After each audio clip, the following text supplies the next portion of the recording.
I think we're in for a very interesting session. We've got a number of papers that address the issue of religion and the diaspora. And I've just looked through the abstracts and noticed that we have interesting figures to actual people to focus on in the Greek-American context. And the USA is of major significance with regard to the diaspora and religion. So we have the figures of Iakovos and Dimitrios and their different roles being presented by two speakers. We have another player who is the Ecumenical Patriarch, or Patriarchate, and that again depends on the personality of the title holder and how leadership has been contested in some way in the recent period between the Patriarchate in Istanbul and between that and Moscow. And the final sort of area in which we're going to be looking at this interplay is the European Union with its freedom of movement and different receiving countries, particularly Germany and the UK. So here we've got, I think we're going to hear about the contestation of core values and attitudes among the incoming Greeks and how they have to deal with it. So I want to hand over straight away. The first person who's going to be speaking on this is Ioannis. You want to use this one? Yes, I'll be using the small microphone. So.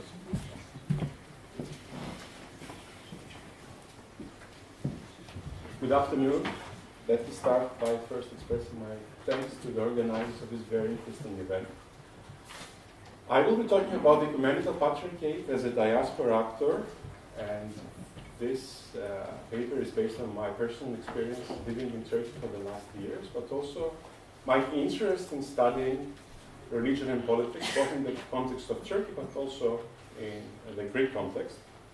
I think it's important to consider religion when we talk about the Greek diaspora, given the fact that religion has historically been a marker of Greek national identity in the Ottoman context as well. Let's not forget that population exchange between Greece and Turkey was made on the religion, not on the linguistic barrier. So, and what is also very interesting from that perspective is that as things evolved, the Ecumenical Patriarchate remained outside the Greek borders, which allowed it to remain beyond Greek nationalist definitions of identity. So, in many ways, it has been able to develop a distinct role, and the confrontation between the Church of Greece and the Patriarchate on a number of issues is very telling in that respect. And given the fact that the Patriarchate has been organized in some parts of the world whereby the diaspora is particularly strong, this is North America, West Europe, Australia, its role has been very important. So I will begin with an overview of the situation of the Patriarchate in Turkey, because it's important to understand the state of affairs within the country where the Patriarchate is based, and then I will look into the ways the Patriarchate has tried to collaborate with Greek foreign policy or SAE in the 90s and today, and how things can move forward. So, given the fact that language skills decline generation after generation, in many parts of the world, religion is the most important identity marker for Greek diaspora abroad. This is particularly the case in the United States, a country that has always puzzled social scientists because it defies the modernization thesis, whereby secularization and modernization come hand by hand. But in the United States, we have a country which is arguably one of the most advanced countries in the world, if not the most advanced, and yet religiosity is very strong. So religious communities are very important, and Greek diaspora communities are very important as well. Of course, one needs to consider that among all churches, it is the Orthodox Church that has been most strongest affected by nationalism. So you may find Russian Orthodox dioceses or nation-defined Orthodox or mobilization organization around the world. This is a problem that the Patriarchate has been facing in many countries in the world. But despite that, the Patriarchate has been able to navigate through its difficulties and reinforce its position in the latest years. I would argue that there were two figures that have been able to confirm this strong position of the Patriarchate in diaspora politics. The first is Patriarch Athinagoras, who is really taking over the Patriarchate in the aftermath of the Second World War. He comes from the United States himself, so he has an experience of the Greek American community, and he is able to consolidate the position of the Patriarchate in a very difficult context. Let's not forget that the Patriarchate was allowed to remain in Turkey, but it faced a series of limitations and legal, institutional, and day-to-day obstacles by the Turkish state, which considered its activity to be against national security interests of Turkey. So this was the first step. The second step, of course, is coming with the end of the Cold War and the rise of Patriarch Bartholomew to the helm of the Patriarchate. Bartholomew has been a leader that has been considered one of the most cosmopolitan and sort of moderate figures of the Orthodox world, and he came to his position at a very fortunate moment. That was the time when the Cold War ended, and the opportunity of the Patriarchate to play a major role in Eastern Europe and territories whereby Orthodoxy was historically strong. This opportunity was bigger than ever. At the same time, the Patriarchate was engaging in activities of intercommunal and interreligious dialogue with actors in Turkey, Islamic actors beyond Turkey, with the Catholic Church, also engaged with issues like the environment, an issue that has ever since has become more and more important. And of course, a crucial issue has been the relations with the United States. This has been a difficult relationship in the last 20 to 25 years. And I refer, of course, to the succession of Archbishop Iakovos, who himself has been a very dominant figure in Greek diaspora affairs. And his succession by Spiridon, Archbishop Spiridon, met with the opposition of a significant part of the Greek American diaspora.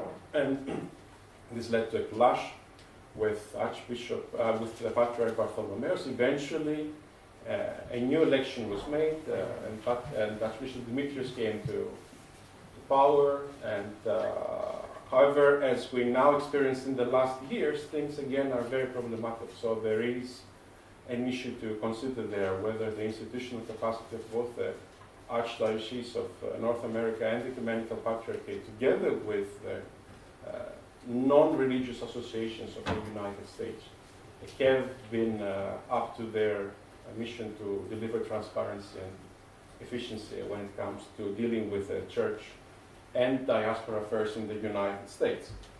The situation in Turkey, I alluded to in the beginning, has been rather difficult for decades. It's not only the non-recognition of the ecumenical character of the Patriarchate. Historically, recognizing the Patriarchate as ecumenical has been considered to be giving base to allegations that a new Vatican would emerge within the territory of Istanbul. This may sound stupid and unbased to us, but there are thousands of Turks who buy this idea. So that was the reason why the courts and the Turkish government for many, many years refused to use the term ecumenical, relegating the Patriarchate into the local minority church for Istanbul, Greece. Another critical issue has been removing the material base of the Patriarchate, so properties around Istanbul, including religious buildings and real estate, was confiscated. This meant that the Patriarchate did not have the capacity to support itself. And the same was the case with the numerous pious foundations of the Greek minority in Istanbul. So in many ways, the Patriarchate became dependent on support from Greece and from the diaspora. So that was another important parameter that we need not to forget. Things have improved relatively in recent years, and this is not only related to the role of the Ecumenical Patriarch himself. The Greek minority in Istanbul, in Turkey in general, benefited from the first wave of democratization reforms back in the beginning of the AKP administration. So some assets were returned, including some very important buildings. And contact with authorities has become regular, at least more regular, so there's no taboo on the side of the Turkish state to meet representatives of the Patriarch. There was even a visit and a meeting about a month ago of the Patriarch to the Turkish president. And one of the issues that has been looming regarding the future of the Patriarchate itself, that means the citizenship requirement for potential patriarchs, so patriarchs have to be Turkish citizens in order to become eligible, has been, for the time, being resolved by giving Turkish citizenship to a number of bishops and priests within the Patriarchate and around the world.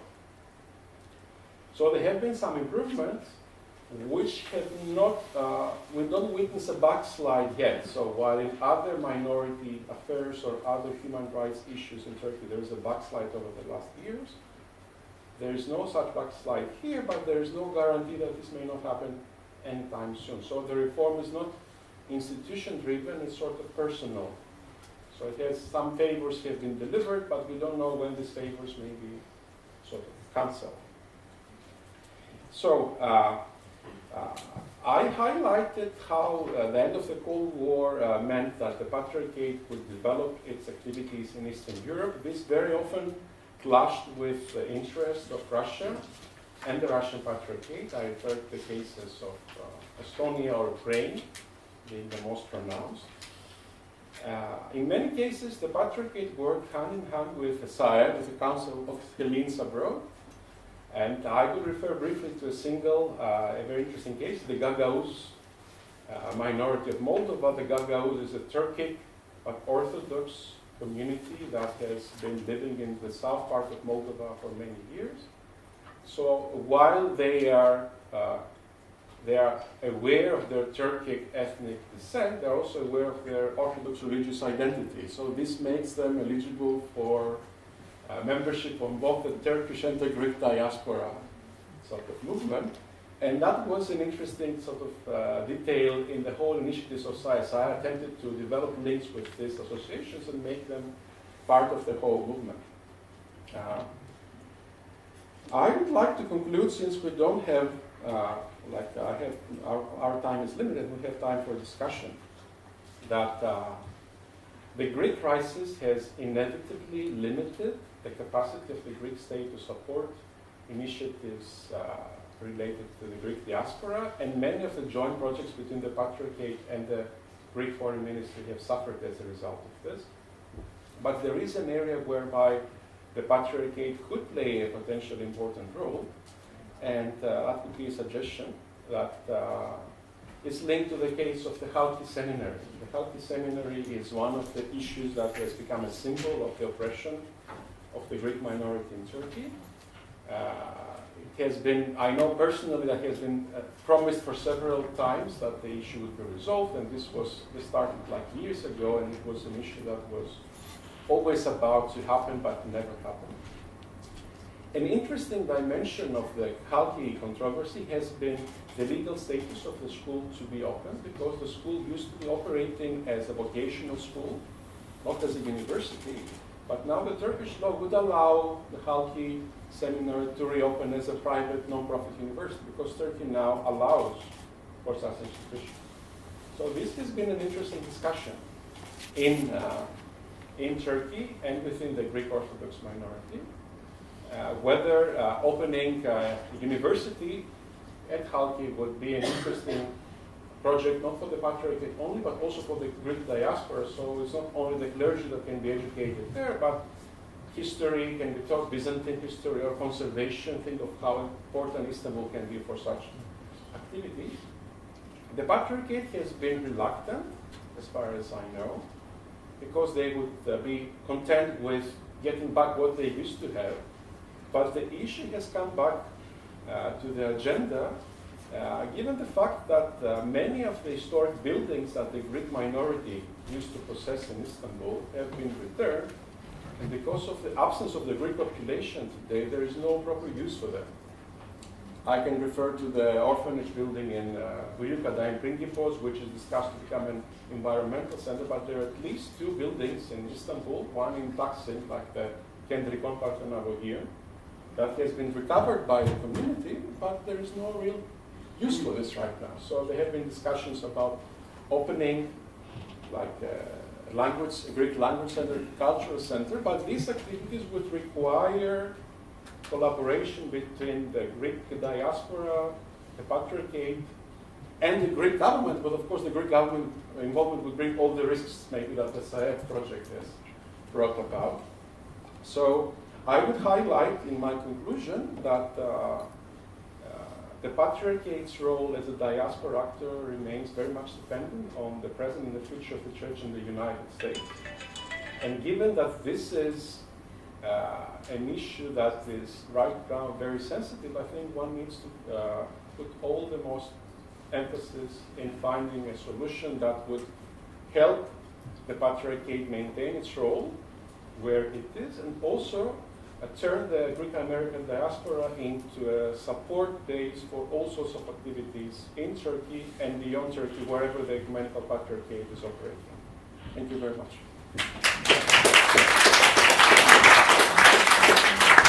Thank you very much, Yanni, for keeping the time so well.